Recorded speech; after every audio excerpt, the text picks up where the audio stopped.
नमस्कार दोस्तों, मैं हूं Pankaj Matpal, certified financial planner and chartered wealth manager. जैसा कि आपको पता है कि इन्वेस्टमेंट ऑब्जेक्टिव के आधार पर म्यूचुअल फंड्स को डिफरेंट कैटेगरी में बांटा गया है। Equity oriented mutual funds equity shares में इन्वेस्ट करते हैं और जो date oriented mutual fund schemes होती हैं वो डेट सिक्योरिटीज जैसे कि बॉन्ड्स, डिबेंचर्स, गवर्नमेंट सिक्योरिटीज, इस तरह के डेट पेपर्स में इन्वेस्ट करते हैं। किस तरह के डेट पेपर्स में इन्वेस्ट किया गया है और उन डेट पेपर्स की मैच्योरिटी कितने समय की है, इस आधार पर डेट ओरिएंटेड म्यूचुअल फंड्स को 16 डिफरेंट कैटेगरीज में बांटा गया है। तो आज हम बात करेंगे गिल्ड फंड की। इससे पहले कि मैं चर्चा को और आगे बढ़ाऊं, एक बार आपको फिर से याद दिलाऊंगा कि यदि आपने हमारा YouTube चैनल अभी तक सब्सक्राइब नहीं किया है तो इसको सब्सक्राइब करें। तो चलिए बात करते हैं गिल्ड फंड के बारे में। गिल्ड फंड यानी कि ऐसे date oriented mutual fund schemes जो कि गवर्नमेंट सिक्योरिटीज में इन्वेस्ट करते हैं। गवर्नमेंट सिक्योरिटी में इन्वेस्ट करते हैं यानी कि सेंट्रल गवर्नमेंट या स्टेट गवर्नमेंट को लोन देते हैं। तो डेट ओरिएंटेड म्यूचुअल फंड में जो रिस्क होता है, वो जो मेजर रिस्क है वो होता है डिफॉल्ट रिस्क। यानी कि डेट म्यूचुअल फंड जब किसी कॉरपोरेट को या किसी बैंक को या किसी पब्लिक सेक्टर यूनिट को जब लोन देते हैं तो वो लोन का इंटरेस्ट टाइम पर आएगा या नहीं आएगा, या मैच्योरिटी पूरी होने पर वो जो पैसा है वो वापस मिलेगा कि नहीं मिलेगा। अगर वापस नहीं मिला तो उसको हम बोलते हैं डिफॉल्ट हो गया। यानी कि डिफॉल्ट रिस्क होता है डेट ओरिएंटेड म्यूचुअल फंड्स में। क्योंकि जो आप ये बॉन्ड्स, डिबेंचर्स, गवर्नमेंट सिक्योरिटी से बात कर रहे हैं, इसका मतलब क्या है कि बॉन्ड्स का मतलब है कि आपने कॉर्पोरेट को लोन दिया है और लोन के बदले में कॉर्पोरेट ने आपको जो पेपर दिया है वो बॉन्ड कहलाता है। इसी तरह से गवर्नमेंट सिक्योरिटीज यानी कि गवर्नमेंट को लोन दिया है, गवर्नमेंट ने उसके बदले में जो पेपर्स दिए हैं वो गवर्नमेंट सिक्योरिटीज हैं।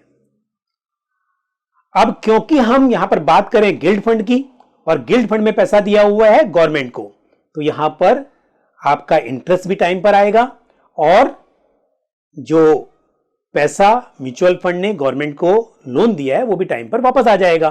तो यहां पर डिफॉल्ट रिस्क नहीं है। लेकिन एक रिस्क और होता है किसी भी डेट ओरिएंटेड म्यूचुअल फंड में, जो कि गिल्ड फंड में भी है, वो होता है इंटरेस्ट रेट रिस्क। यानी कि जो डेट सिक्योरिटीज का प्राइस होता है वो टाइम टाइम पर चेंज होता रहता है। क्योंकि ये पेपर ट्रेड होते हैं तो इन पेपर का जो प्राइस है वो मार्केट में इंटरेस्ट रेट जिस हिसाब से घटता बढ़ता है उस हिसाब से इसका जो प्राइस है वो कम ज्यादा होता है और उसी हिसाब से आपके म्यूचुअल फंड की एनएवी पर इसका फर्क पड़ता है। यानी कि यदि आरबीआई इंटरेस्ट रेट बढ़ा देती है तो आपके date oriented mutual funds including guild fund, उसकी एनएवी कम हो जाएगी।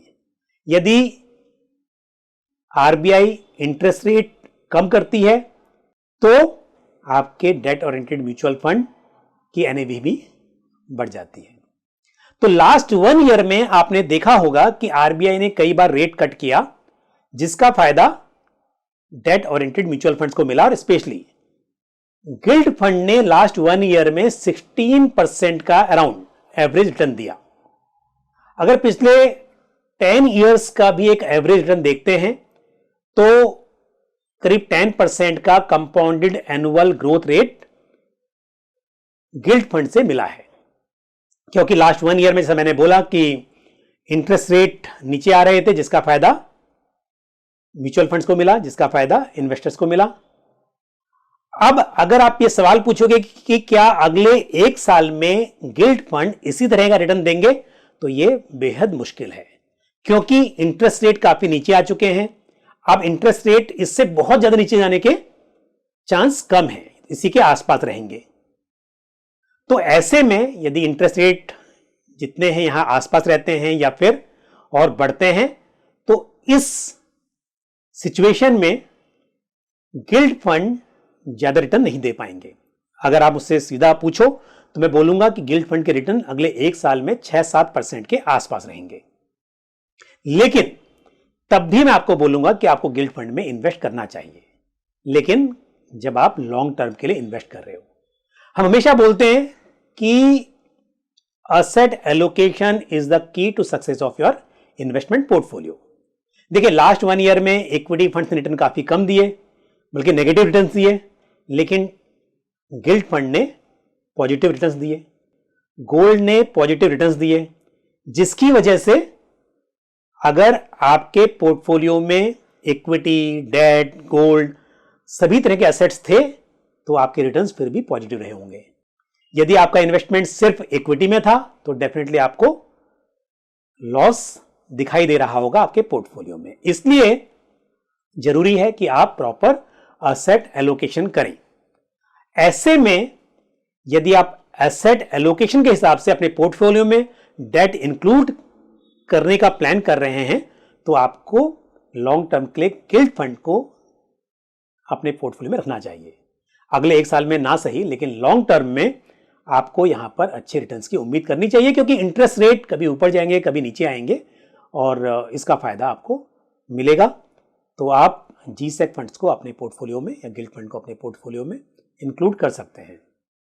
गिल्ड फंड अपने पोर्टफोलियो का जो टोटल एसेट्स होता है उसका 80% मिनिमम गवर्नमेंट सिक्योरिटीज में ही इन्वेस्ट करेंगे। तो इसके लिए ये जो गिल्ड फंड होते हैं ये दूसरे डेट ओरिएंटेड म्यूचुअल फंड्स के मुकाबले में काफी सेफ होते हैं। अब आते हैं गिल्ड फंड पर लगने वाले टैक्स पर। देखिए, कोई भी म्यूचुअल फंड जब आप रिडीम करते हैं तो उस पर लॉन्ग टर्म कैपिटल गेन या शॉर्ट टर्म कैपिटल गेन लगता है, और यह डिपेंड करता है कि कितने टाइम के बाद आप अपने यूनिट्स को रिडीम कर रहे हैं। इक्विटी ओरिएंटेड म्यूचुअल फंड्स में 1 साल अगर आपने होल्ड किया और उसके बाद में बेचा तो ये लॉन्ग टर्म हो जाता है, और 1 साल से पहले अगर आप यूनिट्स को रिडीम करते हैं तो वो शॉर्ट टर्म कहलाता है, और उस पर होने वाला gain short term capital gain या लॉन्ग टर्म कैपिटल गेन कहलाता है। लेकिन date oriented mutual fund schemes में 3 साल या उससे कम की जो अवधि होती है वो शॉर्ट टर्म होती है, और 3 साल से अधिक का इन्वेस्टमेंट लॉन्ग टर्म कहलाता है। तो शॉर्ट टर्म कैपिटल गेन यदि आपको होता है तो वो आपकी इनकम में जुड़ जाता है। डेट ओरिएंटेड म्यूचुअल फंड्स या गिल्ड फंड से शॉर्ट टर्म में जो भी गेन होता है वो आपकी इनकम में जुड़ जाता है, और फिर आपकी इनकम के हिसाब से आप 5% से लेके 30% तक किस टैक्स स्लैब में है उतना टैक्स आपको यहां पर लगेगा।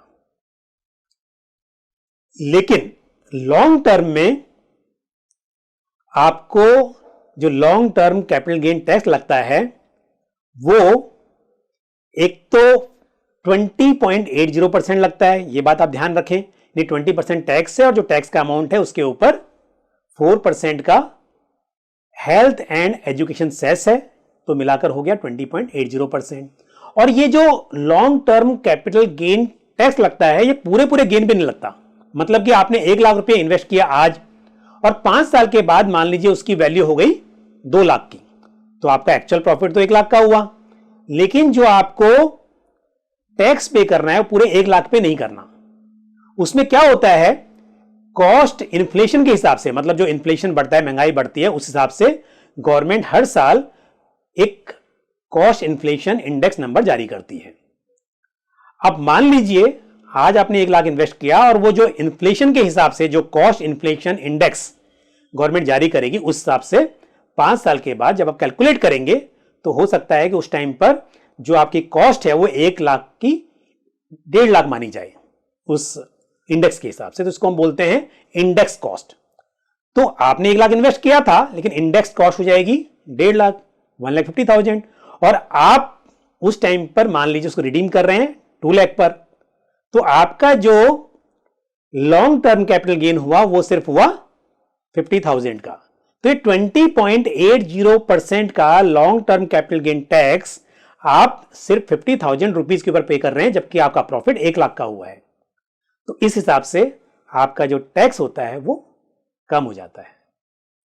तो इस तरह से आपके म्यूचुअल फंड में, डेट ओरिएंटेड म्यूचुअल फंड में या गिल्ड फंड में पोस्ट टैक्स रिटर्न जो होंगे वो एफडी के मुकाबले बेहतर होंगे। तो इस हिसाब से गिल्ड फंड आपके लिए एक बेहतरीन चॉइस है। यदि आपको ये इंफॉर्मेशन पसंद आई हो तो हमारे इस वीडियो को लाइक करना ना भूलें और साथ ही जितना अधिक से अधिक हो सके इसको शेयर भी करें। साथ ही यदि आपने हमारा YouTube चैनल अभी तक सब्सक्राइब नहीं किया है तो इसको सब्सक्राइब करें, साथ में बेल आइकन को भी प्रेस करें ताकि जब भी हम कोई नया वीडियो अपलोड करें उसकी जानकारी आपको मिले। और कमेंट बॉक्स में अपने सुझाव दें, आपके कोई सवाल हैं तो वो भी आप कमेंट बॉक्स में लिखकर पूछ सकते हैं। इसी तरह की महत्वपूर्ण जानकारी के साथ आपसे फिर मुलाकात होगी। तब तक के लिए अपना ख्याल रखिए। जय Hind. Mutual fund investments are subject to market risks. Read all scheme related documents carefully.